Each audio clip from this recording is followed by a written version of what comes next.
ताज्या बातम्यांसाठी महान करेला सबस्क्राइब करा आणि बेल आयकॉनला क्लिक करा। बुलढाणामध्ये लहान मुलांकडून वृद्धांचे मतदान, आमदार श्वेता महाले आक्रमक, केंद्राध्यक्षांचे स्पष्टीकरण। चिखली शहरातील प्रभाग क्रमांक 12 मधील मतदान केंद्र क्रमांक 202 येथे लहान मुलांकडून वृद्धांचे मतदान करून घेत असल्याचा गंभीर आरोप करत आमदार श्वेता महाले यांनी अचानक मतदान केंद्रावर धाव घेत निवडणूक कर्मचाऱ्यांना चांगलेच धारेवर धरलं।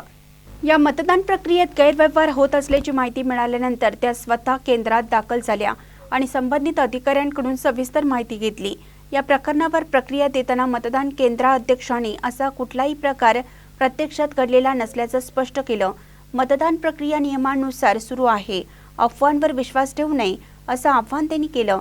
तसेच केंद्रातील सर्व सीसीटीव्ही आणि प्रक्रिया तपासून मतदान सुरळीत आणि पारदर्शकपणे सुरू असल्याचं त्यांनी सांगितलं।